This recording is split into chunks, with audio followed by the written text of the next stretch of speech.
É muito fácil atribuir toda a culpa pelo Holocausto a um homem, Adolf Hitler, o líder da Alemanha nazista, e o homem que agora passou a personificar o verdadeiro mal. No entanto, nenhum homem poderia realmente alcançar tais horrores por conta própria. Desde o início de sua carreira política, ele tinha aliados, pessoas que se juntariam à sua causa e que, em última análise, ajudariam a impulsioná-lo a um estágio onde ele poderia infligir tanta crueldade ao mundo. Havia Hermann Göring, comandante da Força Aérea Alemã, a Luftwaffe Joseph Goebbels, o ministro da propaganda do Terceiro Reich, e Heinrich Himmler, o chefe da temida SS e um dos principais arquitetos do Holocausto contra os judeus, e qualquer outra pessoa que não se encaixasse em sua visão de uma Alemanha pura. No documentário de hoje, vamos nos aprofundar nesta figura aterrorizante da história e explorar a carreira de um homem que, tanto em níveis ideológicos quanto práticos, é literalmente responsável pela morte de milhões. Esta é a história de um dos verdadeiros monstros da história. Bem-vindo às Guerras do Mundo.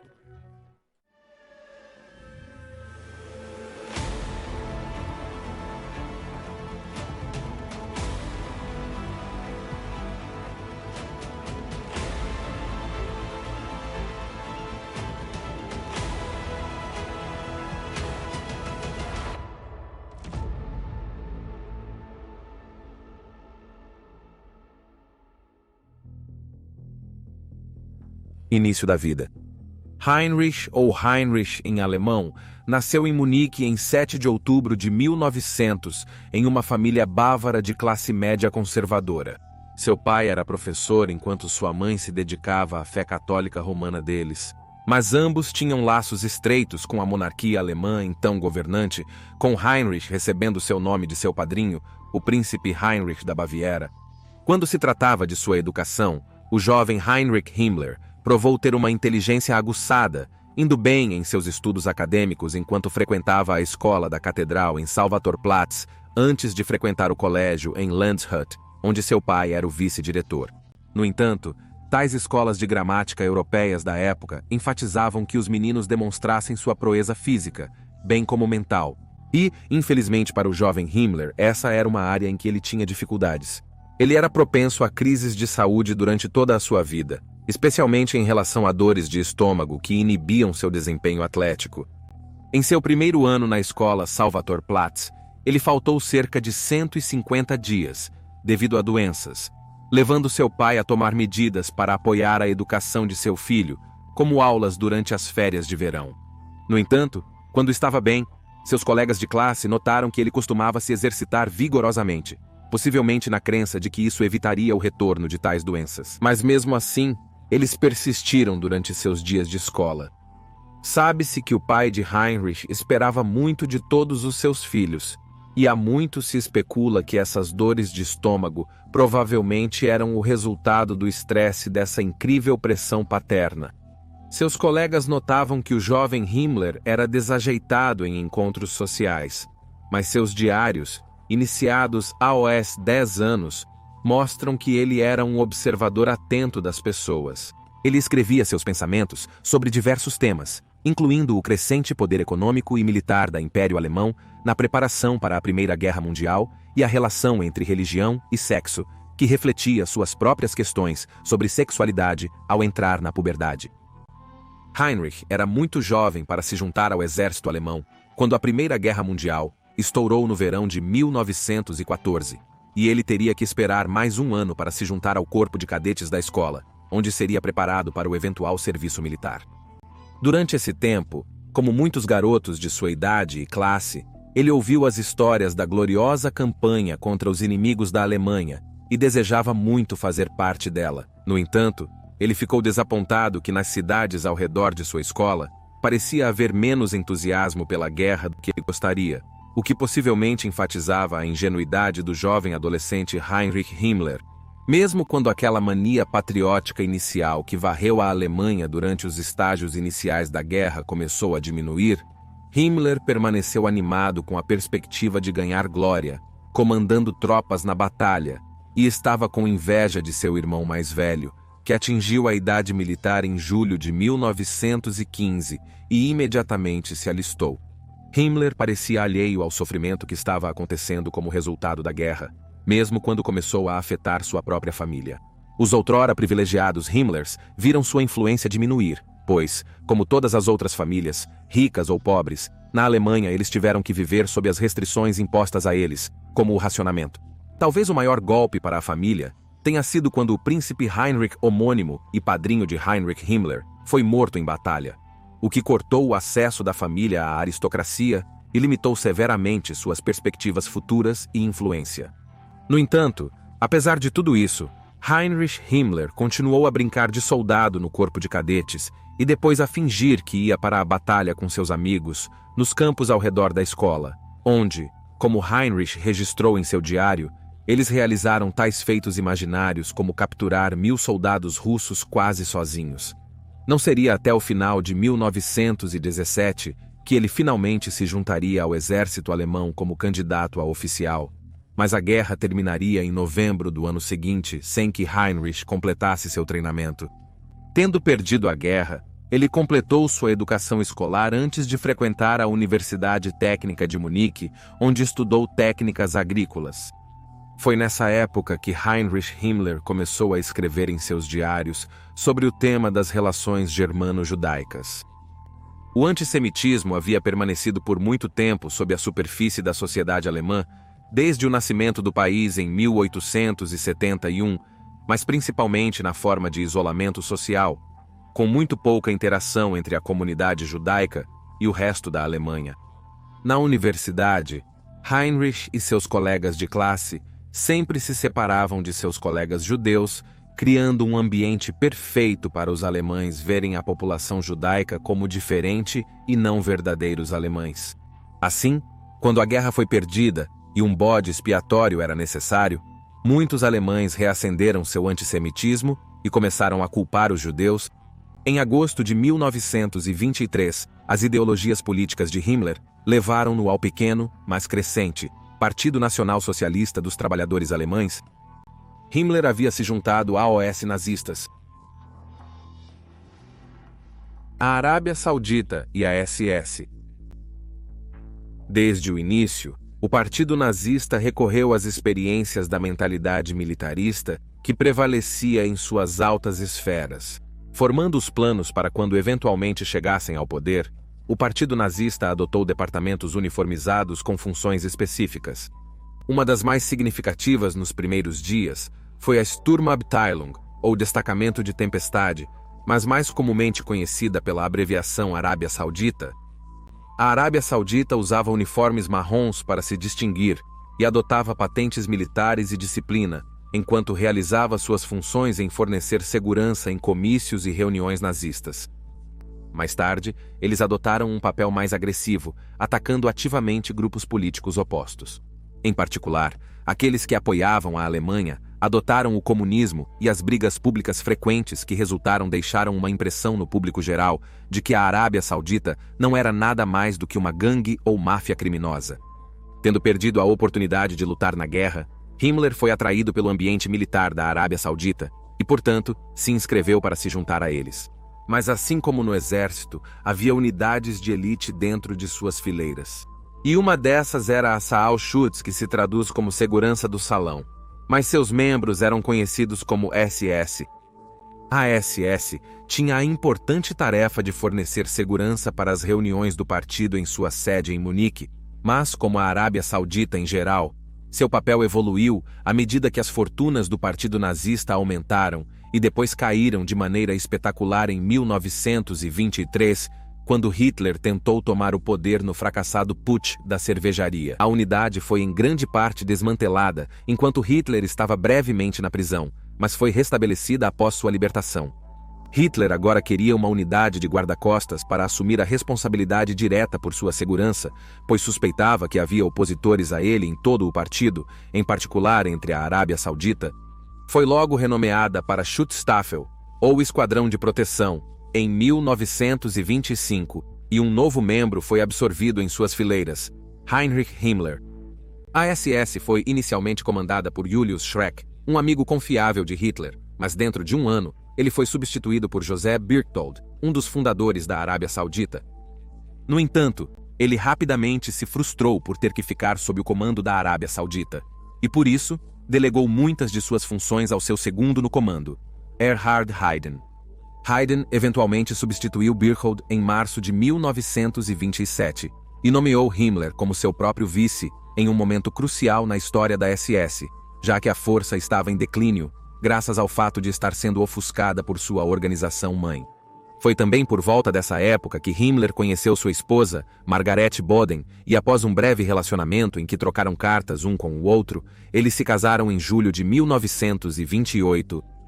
Margaret era 7 anos mais velha que Himmler, mas eles tinham interesses semelhantes. Ela também era conhecida como antissemita, pois em uma de suas cartas para o marido, ela fez comentários negativos sobre um médico judeu antes de descrever todos os judeus como sendo iguais.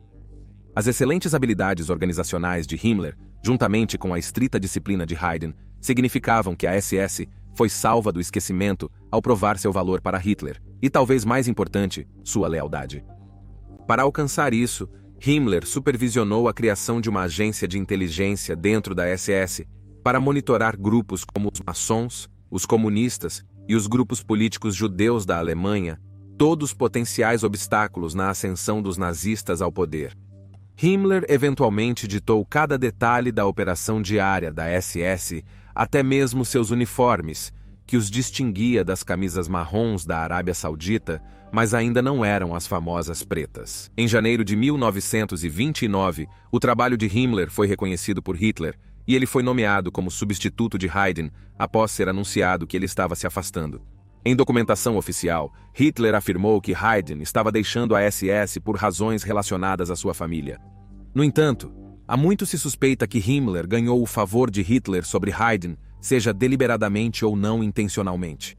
De qualquer forma, Himmler agora era o Reichsführer SS na véspera do grande avanço do partido na política alemã.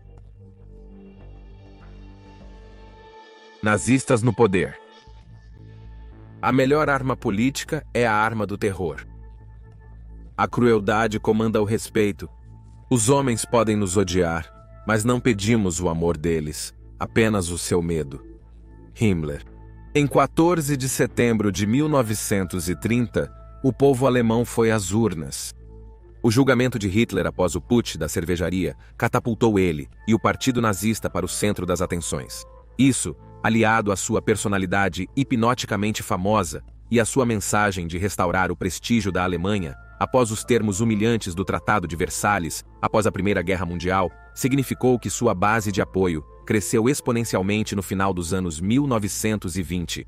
Durante essas eleições, o número de assentos ocupados pelos nazistas no Reichstag alemão subiu de 12 para 107, porém, ainda não era suficiente para obter o poder legalmente. No entanto, agora eles eram uma força política formidável. Mas esse novo poder trouxe novos problemas para a liderança nazista. A Arábia Saudita começou a exigir que alguns de seus membros ocupassem os assentos recém-conquistados, mas Hitler recusou, levando à renúncia de figuras seniores da Arábia Saudita em protesto. As frustrações da Arábia Saudita com o partido que foram formados para proteger só pioraram e muitas vezes eram descontadas nos homens da SS, especialmente quando foi descoberto que Himmler havia ordenado que seu pessoal de inteligência da SS começasse a monitorar as reuniões da Arábia Saudita. Nos meses seguintes, a Arábia Saudita se voltou abertamente contra o partido, e a SS se viu protegendo líderes nazistas de outros nazistas. Himmler afirmaria mais tarde que a base da Arábia Saudita eram nazistas leais, mas eles haviam sido corrompidos por uma cabala sedenta de poder no topo da liderança da Arábia Saudita. A crise só pareceu terminar quando Hitler se nomeou o chefe oficial tanto da Arábia Saudita quanto da SS, o que parecia trazer a primeira de volta à linha. No entanto, todo o caso deixou uma profunda impressão no futuro líder alemão. Isso ensinou a Hitler que a Arábia Saudita não podia ser totalmente confiável, enquanto Himmler e a SS eram de lealdade inquestionável. Himmler esperava que a experiência finalmente libertasse a SS das amarras de ser subordinada à Arábia Saudita e até declarou isso no auge da crise. Mas após a nomeação de Ernst Röhm para cuidar do funcionamento diário da Arábia Saudita, Röhm emitiu uma ordem formal que solidificou o status de Himmler como subordinado a ele. Himmler não ficaria satisfeito com isso e estava determinado a distanciar sua elite SS da Arábia Saudita de todas as maneiras possíveis. Ele impôs regras especiais de conduta que visavam perpetuar a visão de que a SS era semelhante a cavaleiros medievais, sendo de nobreza e honra, em comparação com os estilos de vida muitas vezes menos respeitáveis dos membros da Arábia Saudita, muitos dos quais exibiam traços mais reprováveis como embriaguez, mulherengo e homossexualidade, todos considerados grandes tabus pelos nazistas. O próprio Röhm era um homem gay, embora tenha conseguido esconder isso de outros nazistas, descartando rumores como mera propaganda de grupos de oposição. Por sua parte, Röhm tentou reparar a ruptura entre a Arábia Saudita e a SS, definindo claramente os deveres de cada departamento, e quando esses deveres se cruzassem, a autoridade recairia sobre o membro de maior patente de qualquer um dos grupos. No entanto, dentro de alguns meses, a SS novamente se viu tendo que suprimir dissidentes da Arábia Saudita durante uma repetição virtual da crise um ano antes. A ruptura só aumentou quando Himmler delineou seus planos para a SS se tornar mais do que apenas uma unidade de guarda-costas de elite, mas a própria elite da sociedade nazista quando eventualmente assumissem o poder. Ele explicou que a SS se tornaria uma unidade militar de combate de primeira linha, enquanto seus membros na vida cotidiana incorporariam o nacional-socialismo em todos os aspectos, incluindo sua pureza genética. Mas não seria apenas para os membros. Qualquer futura esposa teria que atender à OS mesmos critérios rigorosos, ou o homem da SS em questão teria que ser demitido. À medida que a Alemanha afundava na Grande Depressão, cada vez mais pessoas aderiam à causa nazista, vendo-os como seu salvador com suas promessas de grandeza restaurada. Com Himmler sendo eleito para o Reichstag em 1930, a Arábia Saudita mais que dobrou para mais de 250.000 de homens apenas em 1931, mas enquanto a SS também crescia, na verdade era a um ritmo mais lento do que Roma, ou Hitler gostariam por causa dos rigorosos requisitos de entrada de Himmler. Himmler, no entanto, estava pouco preocupado, pois acreditava que seus homens, que chegaram a apenas 10.000 no mesmo período, eram de um calibre tão alto que poderiam realizar feitos muito além do que a Arábia Saudita era capaz. Ao mesmo tempo, Himmler fundou um departamento encarregado de salvaguardar a pureza racial da SS, enquanto os membros logo começaram a adotar seus agora familiares uniformes pretos pela primeira vez. Enquanto isso, a Arábia Saudita continuava sua guerra nas ruas contra os comunistas e antinazistas. Deve-se notar que a Arábia Saudita e a SS não eram de forma alguma a única força parlamentar política em ação na Alemanha na época, mas sua uniformidade e eficácia elevaram sua percepção pública. No início de 1932, com o Partido Nazista ainda ganhando terreno politicamente, embora não o suficiente para tomar o poder legalmente, a Arábia Saudita se envolveu em violentas batalhas de rua com grupos pró-comunistas, levando a muitas mortes. Isso levou o recém-eleito governo, sob a presidência de Paul von Hindenburg, a proibir tanto a Arábia Saudita quanto a SS, em abril de 1932, mas isso fez pouco para impedir sua função, e as mortes continuaram, levando muitos a especular que a Alemanha logo seria mergulhada em uma guerra civil. Finalmente, em 30 de janeiro de 1933, após muita turbulência e negociação política, Adolf Hitler se tornou legalmente chanceler da Alemanha. Tanto a Arábia Saudita quanto a SS, que agora eram agências do governo federal da Alemanha, realizaram desfiles à luz de tochas pela Alemanha em comemoração à sua vitória. A Alemanha nazista. Quase da noite para o dia, o mundo parecia mudar para a Alemanha. Para Heinrich Himmler, a chegada dos nazistas ao poder finalmente permitiu que ele moldasse sua amada SS na nova aristocracia da Alemanha nazista, a mais pura e a melhor de sua sociedade ideologicamente orientada. Mas não era suficiente simplesmente ditar como os homens da SS e suas famílias deveriam parecer, agir e até mesmo pensar. Eles tinham que ser protegidos das ameaças externas à sua elite nazista, fossem elas raciais ou políticas, e por sua parte, Himmler tinha que garantir que sua SS ainda fosse útil para Hitler dado o novo poder de Hitler. Portanto, em poucos meses, Himmler se viu procurando um local adequado onde pudesse aprisionar tais ameaças a Hitler e, por associação, a SS. Em março de 1933, ele inspecionou uma fábrica de munições inutilizada ao norte de Munique e decidiu que ela poderia ser reconstituída como um campo de prisioneiros para prisioneiros políticos. O campo receberia o nome da cidade medieval próxima, conhecida como Dachau. Ele se tornaria o primeiro campo de concentração nazista. Muitos dos próprios prisioneiros seriam forçados a construir as instalações em Dachau com o objetivo original de abrigar cerca de 6.000 detentos.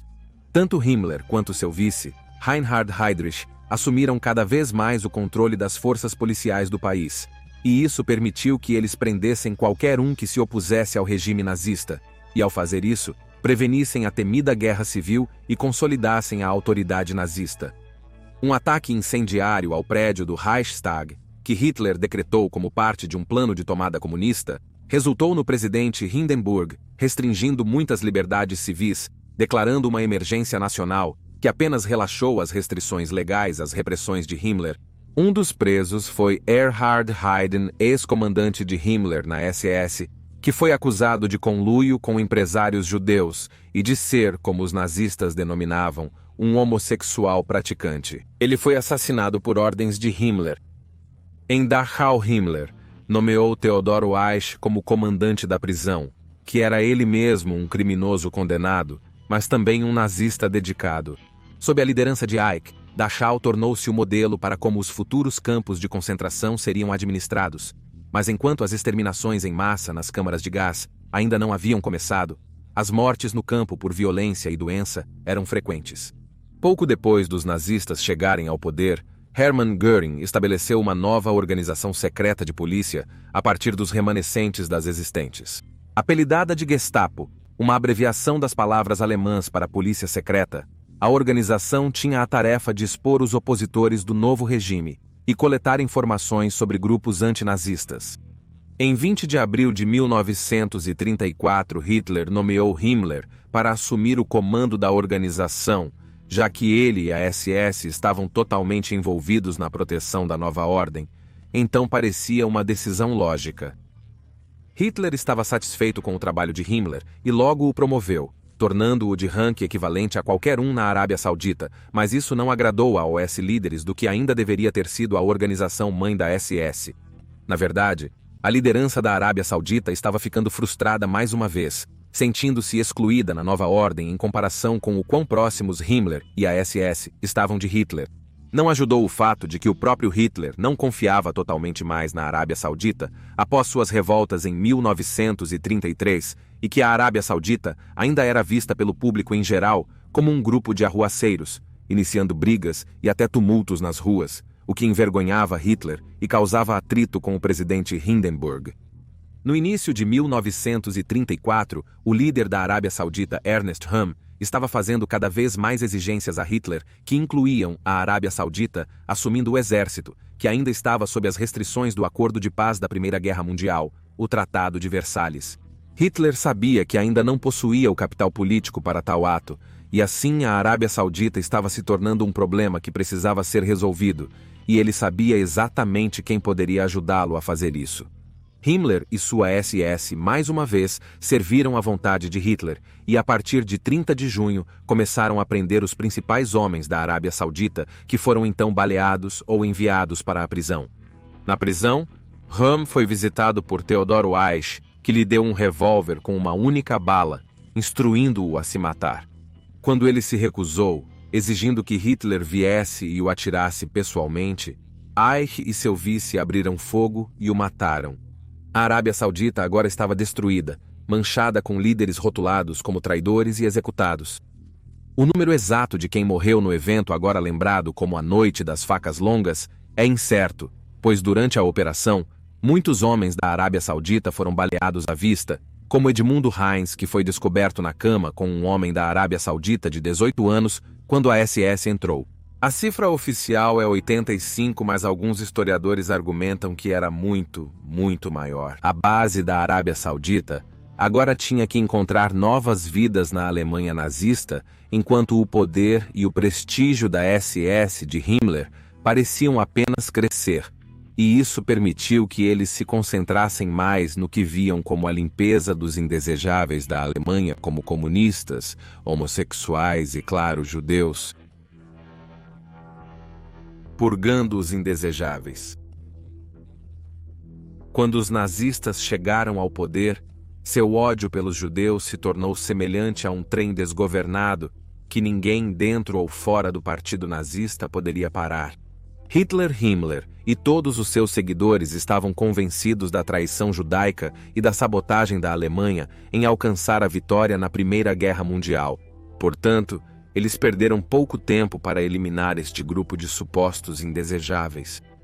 Em janeiro de 1933, a população total da Alemanha estava na ordem de 67 milhões de pessoas, excluindo os alemães que viviam fora da pátria no novo mapa da Europa, redesenhado após 1918. Deste número, a população judaica era de apenas 523 mil ou 0,83% da população. É desnecessário dizer que, para os nazistas, os judeus eram nada mais do que um bode expiatório conveniente para a sua causa. Uma minoria étnica que poderia ser usada para focar a raiva e o ressentimento da Alemanha pós-guerra, sem que eles tivessem números suficientes para resistir. Embora certamente houvesse esse elemento, também temos que lembrar as medidas protetoras que Himmler colocou em prática para sua SS para realmente avaliar a mentalidade nazista em relação aos judeus. Para Himmler e outros nazistas seniores, havia uma distinção clara entre um homem judeu e um homem alemão, sendo o homem judeu o espécime inferior. Ainda pior para Himmler em sua mente, o sangue judeu inferior poderia potencialmente poluir a linhagem de um verdadeiro homem da SS, daí as rigorosas verificações hereditárias antes de se tornar um membro desta elite social. Era racismo desenfreado, puro e simples, em sua forma mais pura e primal. Esse racismo era tão severo que levou a um nível de paranoia que hoje chamaríamos de pura insanidade. É reconhecendo esse fato que houve quase uma imigração em massa imediata de judeus da Alemanha após janeiro de 1933, aproximadamente 37 mil, na verdade, em apenas 6 meses, mas isso ainda deixou mais de 500 mil para ameaçar a perspectiva de uma Alemanha nazista racialmente pura. Os nazistas começaram organizando boicotes a lojas e empresas judaicas, enquanto as primeiras restrições formais eram em grande parte administrativas. Funcionários públicos judeus perderam seus empregos em meio à lei para a restauração do serviço civil profissional, que também abrangia a remoção de alemães que eram vistos como tendo opiniões desfavoráveis sobre Hitler e os nazistas.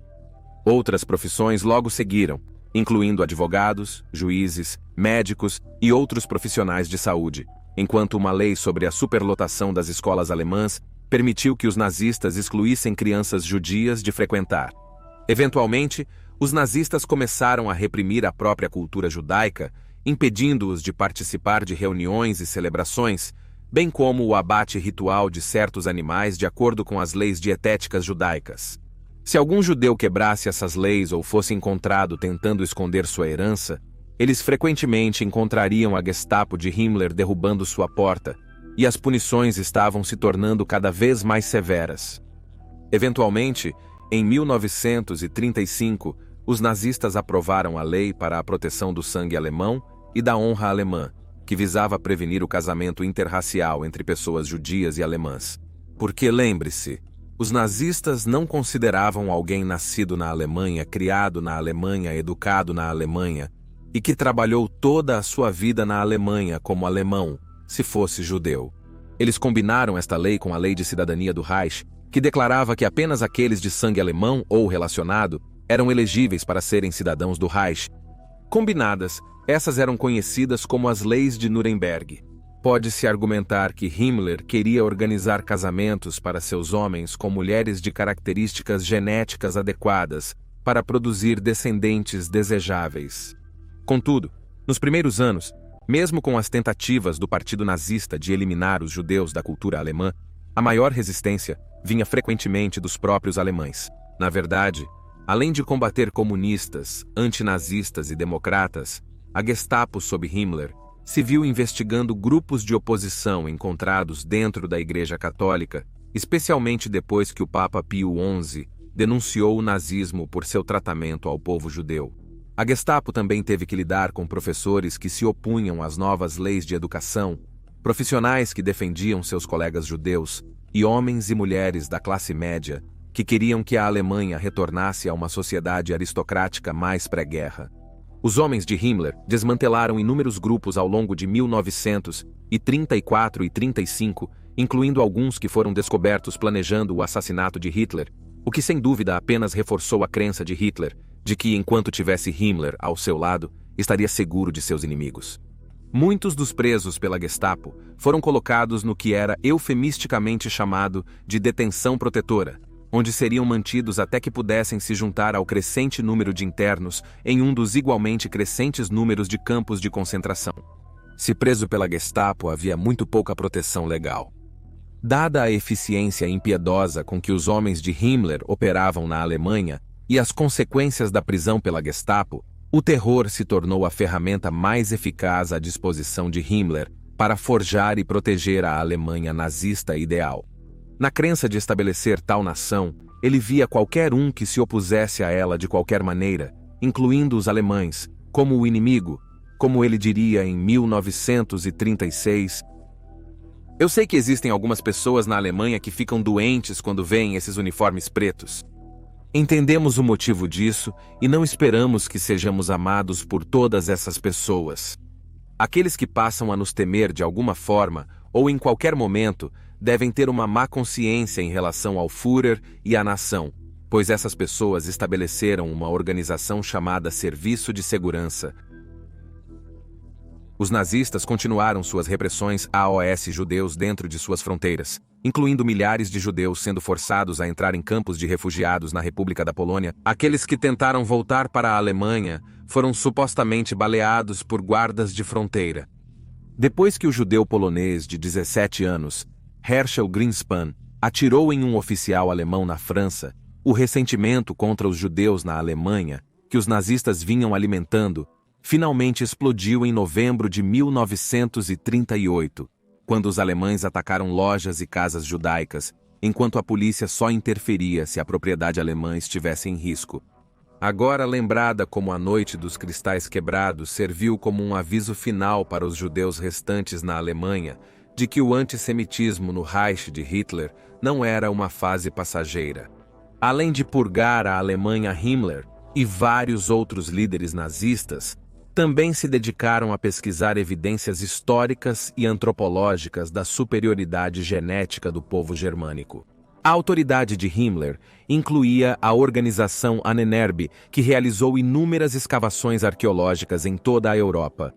Muitas vezes, as descobertas do grupo eram interpretadas de tal maneira que provavam que o povo alemão eram exemplos da chamada raça mestra e haviam sido prejudicados pelo impacto dos povos impuros, solidificando ainda mais o racismo na Alemanha nazista. Para qualquer um que não atendesse aos critérios nazistas, Himmler e a SS estavam especialmente interessados no mundo medieval.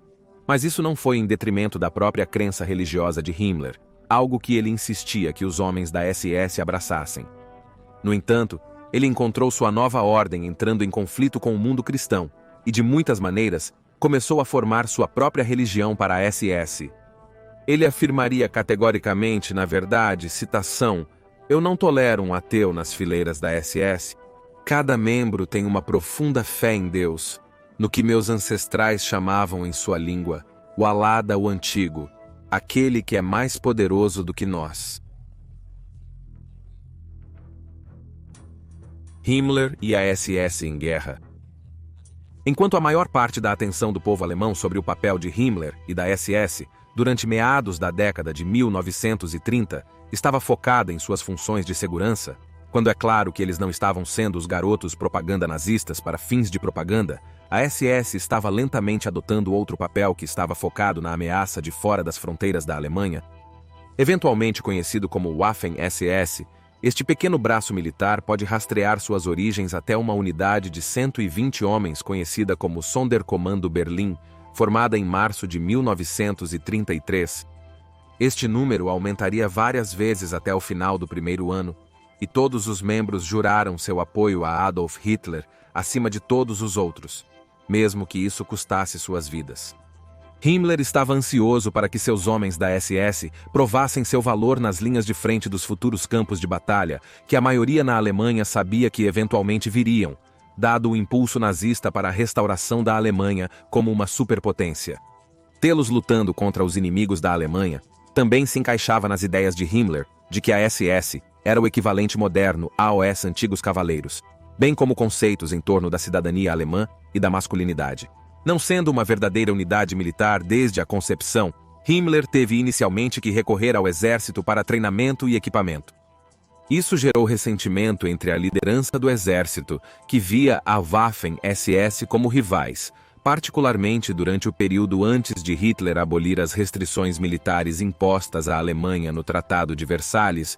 Essas preocupações se mostrariam justificadas, pois na guerra que se aproximava, a Waffen-SS possuiria alguns dos equipamentos mais modernos do exército alemão.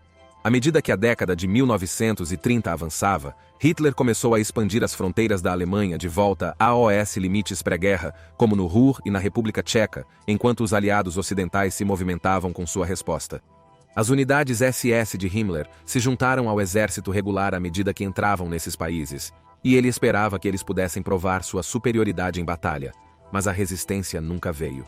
No verão de 1939, Hitler confidenciou aos seus principais auxiliares, como Himmler, seu próximo objetivo, a invasão da República da Polônia.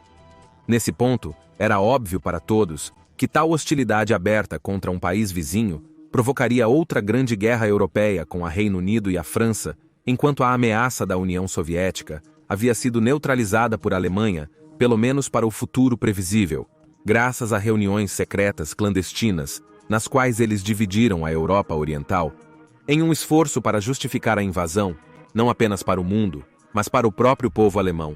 Himmler e seu segundo no comando, Heydrich, conceberam uma operação que lhes forneceria justamente essa desculpa. Apelidada de Operação Himmler. Soldados da SS se vestiram com uniformes réplica do exército polonês e encenaram uma série de escaramuças na fronteira com as forças de fronteira da Alemanha. Apesar das negações polonesas de que tinham algo a ver com essas escaramuças, o povo alemão estava adequadamente motivado para a guerra quando o exército alemão cruzou para a República da Polônia em 1º de setembro de 1939. Embora a invasão tenha provocado guerra com o Reino Unido e a França, os aliados ocidentais pouco puderam fazer para impedir a queda da República da Polônia, que levou apenas um mês para ser concluída com a União Soviética, invadindo o leste do país, conforme seus acordos com a Alemanha. Para Himmler, pessoalmente, a absorção desta nova terra no maior Reich alemão expandiu o escopo de suas operações na manutenção da segurança e, claro, da pureza do povo alemão. De sua perspectiva paranoica, insana e racialmente motivada, a República da Polônia estava infestada de indesejáveis que precisavam ser limpos se o povo alemão fosse desenvolver seu novo território para o bem da Alemanha nazista. Ao contrário dos anos anteriores, havia menos lugares para onde os poloneses e judeus poderiam ser deportados, e então a única opção era que eles fossem alojados em guetos e campos de concentração. Mas mesmo assim, alguns teriam que ser removidos da equação para permitir que tais lugares lidem com a demanda nazista. Para este papel, Himmler recorreu ao SS-Einsatzgruppen, ou Força-Tarefa. Sob as instruções de Himmler, o Einsatzgruppen começou suas matanças quase imediatamente. Terras reservadas para o desenvolvimento alemão foram limpas de poloneses, judeus povos romani, intelectuais e qualquer pessoa com deficiência física ou mental. Como eles deveriam ser mortos, Himmler deixou a critério da iniciativa de seus homens, mas o método mais comum era por tiro. Os Einsatzgruppen não estavam de forma alguma sozinhos nessas atrocidades. Tal era a escala de matança que eles tiveram que recrutar a ajuda do exército regular alemão e da força aérea, a Luftwaffe e até mesmo colaboradores poloneses para auxiliá-los. Soldados alemães comuns se juntaram aos tiroteios, enquanto pilotos alemães metralhavam e bombardeavam grandes bolsões de refugiados, muitos dos quais estavam lotando as estradas tentando fugir do ataque. Contudo, o exército alemão não compartilhava o entusiasmo da SS, com generais escrevendo a Hitler para poupar seus homens dessas obrigações, já que afetava o moral deles. Cerca de 65 mil civis foram mortos nesta orgia inicial de sangue, para a grande satisfação de Himmler. Em 1940, as mortes foram reduzidas, mas a liderança nazista havia decretado que a República da Polônia seria totalmente limpa dos judeus, embora ainda não estivesse claro como. Enquanto isso, a SS começou a reunir os sobreviventes e a conduzi-los para guetos insalubres nas cidades polonesas. Quanto aos líderes e soldados poloneses que estavam sendo mantidos pela SS até que se decidisse o que fazer com eles, eles estavam detidos em um quartel do exército polonês que havia sido tomado e transformado em um campo de prisioneiros. Seu nome era Auschwitz. Em pouco tempo, a guerra se espalhou para a Europa Ocidental e a Waffen-SS finalmente se viu em um duelo com adversários formidáveis, exatamente o que Himmler sonhava para provar o valor de seus super-homens. Em 10 de maio, a SS juntou-se ao assalto à então neutra Países Baixos, dominando os guardas de fronteira holandeses e permitindo que o exército alemão inundasse o país, contornando a principal linha defensiva da França. Uma semana depois, eles conseguiram repelir um assalto de tanques anglo-francês na Batalha de Arras, apesar de suas armas antitanque se mostrarem insuficientes contra a espessa armadura dos tanques britânicos. Uma das mais prestigiosas da Waffen-SS foi a unidade Leibstandarte Adolf Hitler, formada a partir dos guarda-costas pessoais de Hitler, e que acabou se tornando a divisão de exército mais elite. Em 28 de maio de 1940, membros do 2 Degree Batalhão Leibstandarte reuniram 80 soldados aliados em um celeiro perto da vila de Wormhout. Uma vez dentro, os homens da SS lançaram granadas de mão, matando a maioria na hora. Alguns sobreviventes foram deixados para simplesmente morrer de suas feridas, mas alguns foram eventualmente salvos da morte por médicos do exército alemão regular que se depararam com o massacre. No verão de 1940, a maior parte da Europa Ocidental continental estava sob ocupação alemã, e isso significava que Himmler e seus homens, especialmente a Gestapo, agora tinham que proteger a Alemanha das terras ocupadas, terras que voltariam a crescer no próximo ano à medida que a guerra se expandia. Mais uma vez, as repressões habituais começaram contra os elementos indesejáveis, enquanto mais e mais campos de concentração eram montados para abrigar o número crescente de prisioneiros nas garras dos nazistas. Mas Hitler conhecia as vantagens de alistar colaboradores para a causa nazista e autorizou Himmler a começar a recrutar novos membros da SS das terras ocupadas, desde que, é claro, eles atendessem aos requisitos físicos e genéticos. Para formar esses novos batalhões estrangeiros, Himmler relaxou os requisitos de antecedentes necessários para se tornar um membro da SS, mas ainda era algo notável ser aceito. No entanto, mais de 40 mil belgas e 20 mil franceses, entre outros, serviriam na Waffen-SS no auge da guerra, depois que Hitler se retirou de seu acordo com os soviéticos e lançou a Operação Barbarossa. Mais da metade de toda a Waffen-SS seria composta por não-alemães, mas todas as unidades ainda seriam comandadas por oficiais alemães. À medida que os alemães avançavam para a União Soviética, a Waffen-SS recrutava muitos grupos nacionalistas e antissoviéticos para suas fileiras de países como a Ucrânia. Uma unidade única foi a Legião Tigre, composta por cerca de 4.500 nacionalistas indianos que se juntaram à SS para lutar contra os britânicos quando a Índia ainda estava sob o Império Britânico. Uma das menores unidades estrangeiras, mas também uma das mais notórias, foi o Corpo Livre Britânico, composto por 54 ex-soldados do exército britânico, capturados em combate que foram recrutados com a promessa de que estariam lutando contra o comunismo. Apenas 54 homens serviriam nesta unidade, mas eles eram de enorme valor propagandístico para os alemães. Após a guerra, os membros sobreviventes foram perseguidos pelas autoridades britânicas, com um membro, João Amery, sendo enforcado por alta traição. Quando a SS se juntou à invasão da União Soviética, em 1941, Hitler prometeu que ninguém lutando pelo exército alemão teria que responder por suas ações na luta contra os soviéticos, porque em sua mente, nenhuma guerra no leste poderia ser travada de maneira civilizada. Essencialmente, a SS e o exército alemão receberam carta branca para assassinar, saquear e estuprar. Mas para Himmler, a invasão viu seu trabalho para a limpeza da Europa aumentar. Os métodos antigos eram muito ineficientes, e ele teve que encontrar métodos alternativos e mais rápidos para orquestrar seus planos de genocídio.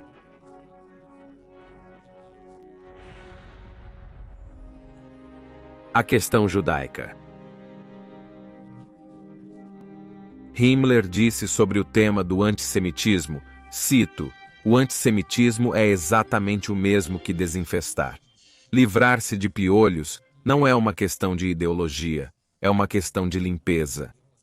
Da mesma forma, para nós, o antissemitismo não foi uma questão de ideologia, mas uma questão de limpeza. Menos de um mês após o início da invasão da União Soviética, Himmler foi nomeado por Hitler para assumir total e exclusiva responsabilidade pelas operações de segurança e reassentamento racial na União Soviética ocupada. Isso incluiu o aniquilamento físico da população judaica. Como na República da Polônia, em 1939, grandes extensões de terra deveriam ser limpas de indesejáveis para seu eventual uso pelo povo alemão para alimentar o maior Reich alemão. Porém, nem todos os locais foram mortos ou removidos. Na verdade, Himmler estava muito ciente de que havia indivíduos nessas terras que possuíam características desejáveis para a Alemanha, especificamente em relação às crianças que ainda não haviam sido corrompidas pela própria ideologia de seus pais.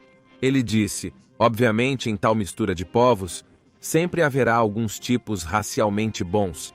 Portanto, acredito que seja nosso dever levar essas crianças conosco, retirá-las de seu ambiente, se necessário roubando ou sequestrando-as. De qualquer forma, nós ganhamos qualquer sangue bom que possamos usar para nós mesmos e damos a ele um lugar em nosso povo, ou destruímos esse sangue. Os Einsatzgruppen imediatamente começaram a atirar em milhares de pessoas e a enterrá-las em valas comuns, mas era um processo demorado. Outro método que teve amplo uso foram as vans de gás. Essas eram vans com compartimentos herméticos na parte de trás onde o monóxido de carbono do motor do veículo seria introduzido, sufocando as vítimas dentro. As vans de gás já estavam em uso desde 1939 para eutanasiar pacientes doentes e fracos em hospitais poloneses. Mas, novamente, este método não podia assassinar no número necessário para ser eficaz para as ambições de Hitler. Himmler foi ao território soviético ocupado em 1941 para ver seus homens erradicando a população judaica. De acordo com o SS Obergruppenführer Karl Wolff, sua unidade foi inspecionada por Himmler em uma de suas chamadas ações especiais fora de Bielorrússia. Recontando a experiência mais tarde, ele disse, e lá uma cova aberta havia sido cavada, e eles tinham que pular nisso e deitar de bruços. E quando um certo número já havia sido baleado, eles tinham que deitar sobre as pessoas que haviam sido baleadas. E Himmler nunca tinha visto pessoas mortas antes. E em sua curiosidade, ele estava se inclinando sobre esta cova, um tipo de buraco triangular, e olhando para dentro. Enquanto ele olhava, Himmler teve o merecido azar de um ou outro daqueles que haviam sido baleados na cabeça, que ele recebeu um respingo de cérebros em seu casaco. E eu acho que também respingou em seu rosto, e ele ficou muito verde e pálido. Ele não estava realmente doente, mas estava ofegante e cambaleante, e tropeçou para trás desta cova. Então eu o conduzi para longe.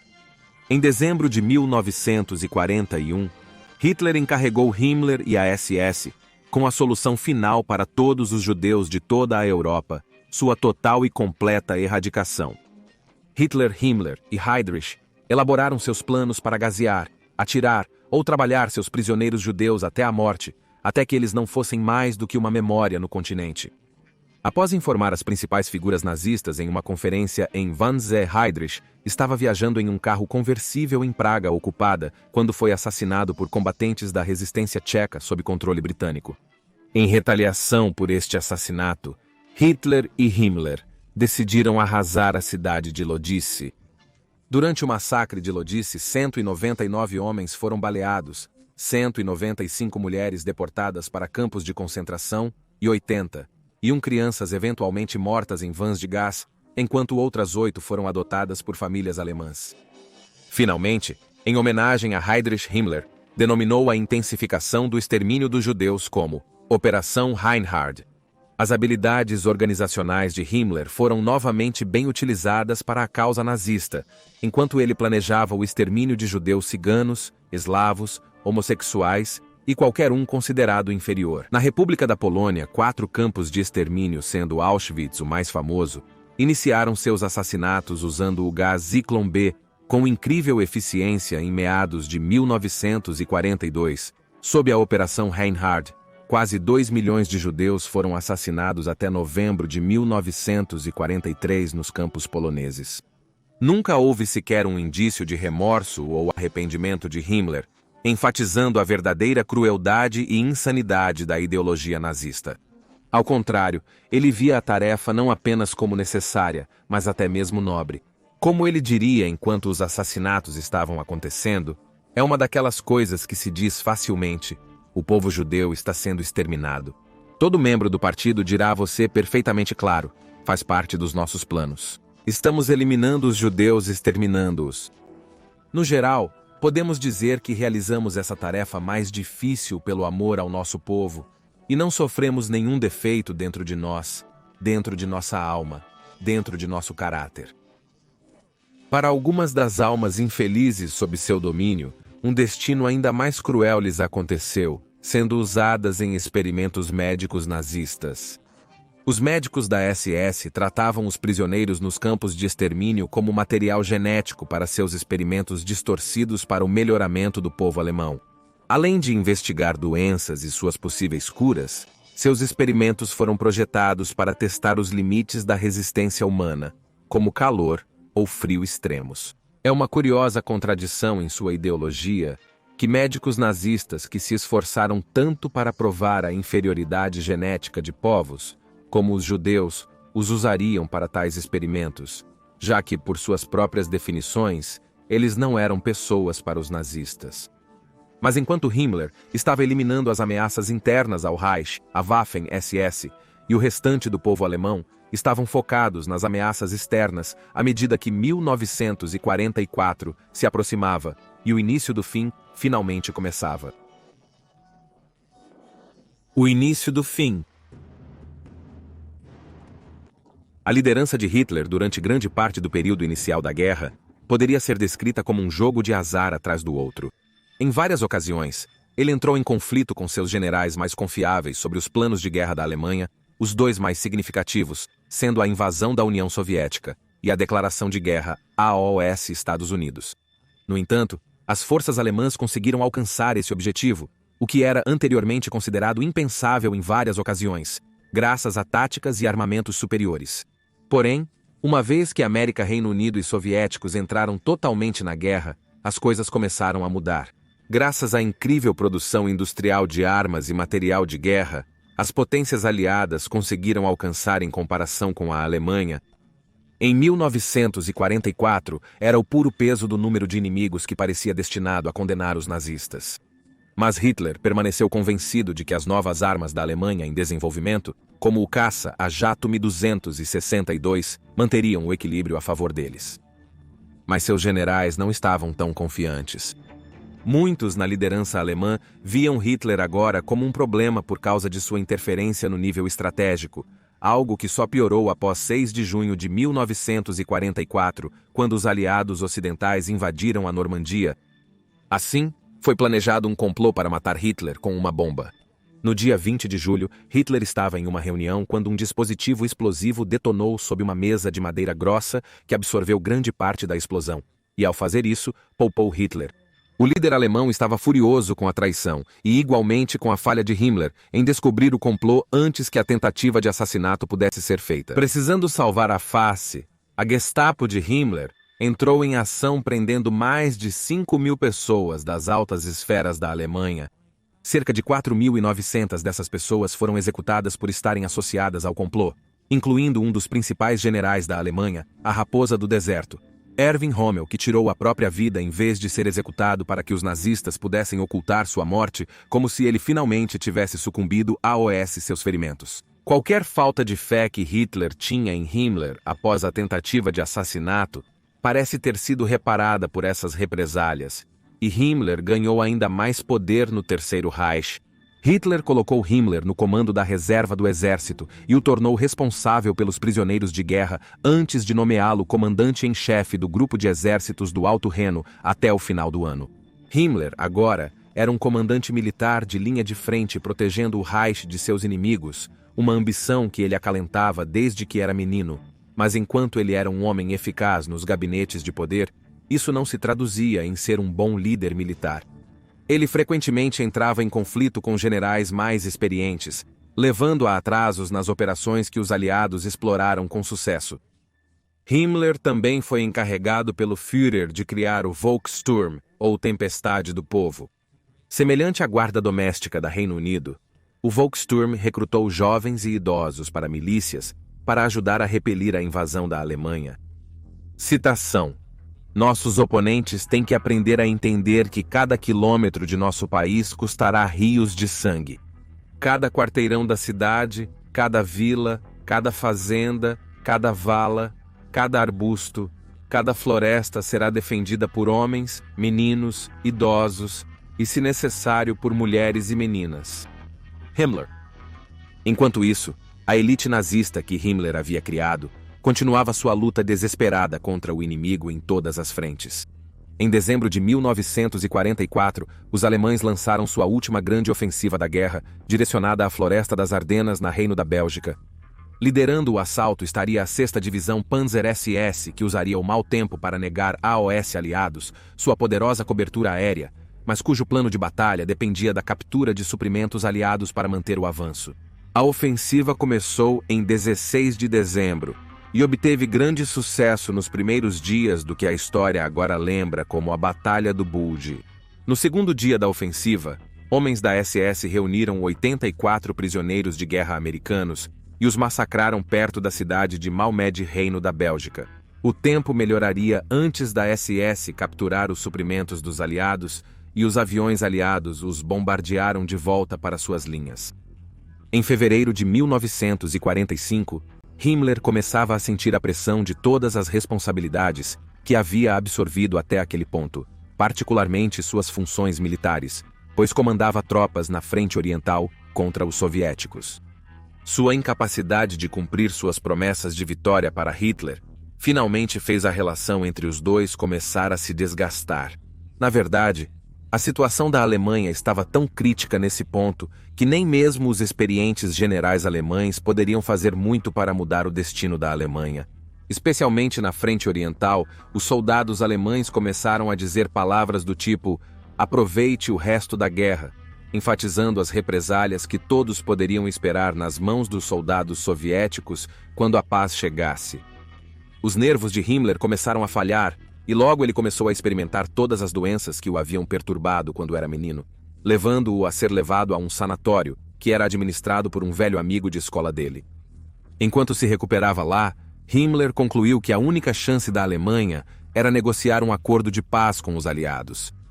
Depois de liderar o sanatório, que estava à beira de ser invadido pelos soviéticos, Himmler encontrou-se com Hitler em seu bunker em Alemanha no dia 20 de abril, declarando sua lealdade ao Führer e desejando-lhe um feliz aniversário. Seria a última vez que os dois homens se encontrariam pessoalmente. No dia seguinte, Himmler fez o que deve ter parecido impensável apenas 5 anos antes.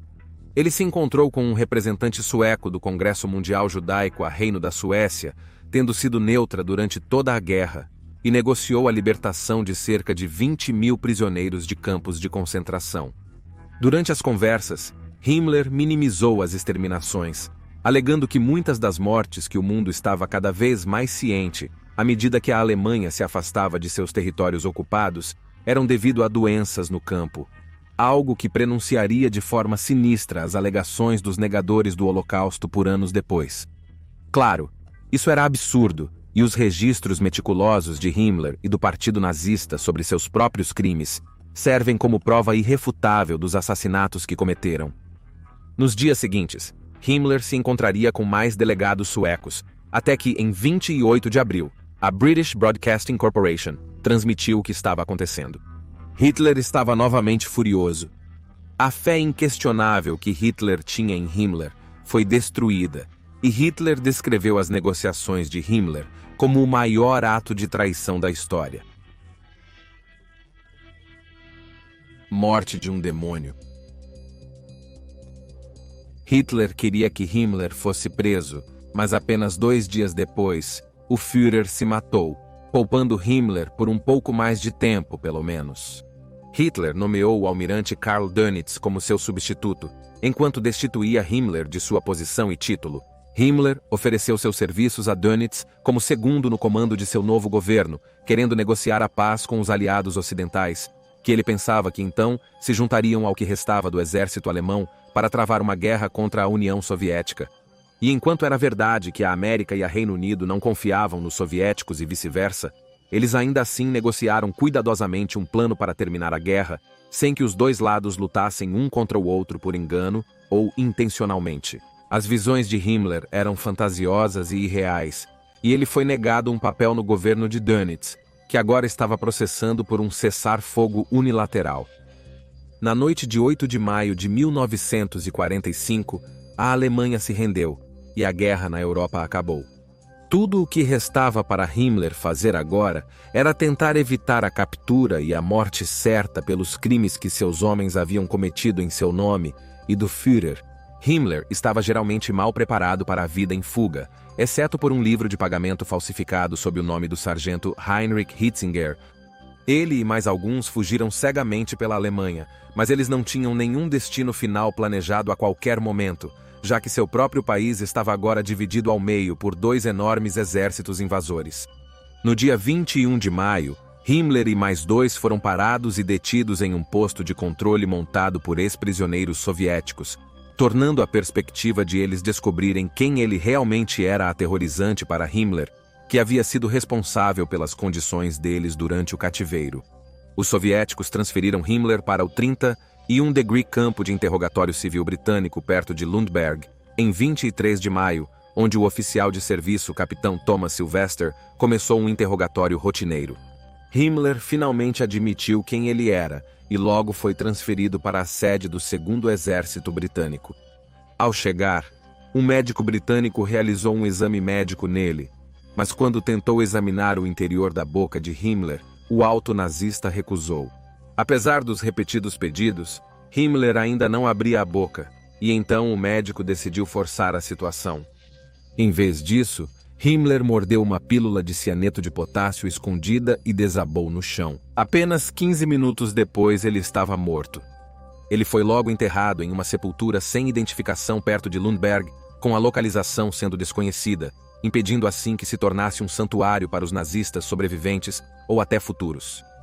Como grande parte da história da Alemanha nazista, Himmler se tornou fonte de fascínio para historiadores do mundo todo, enquanto tentavam entender a mentalidade por trás de por que Himmler e a SS realizaram suas atrocidades.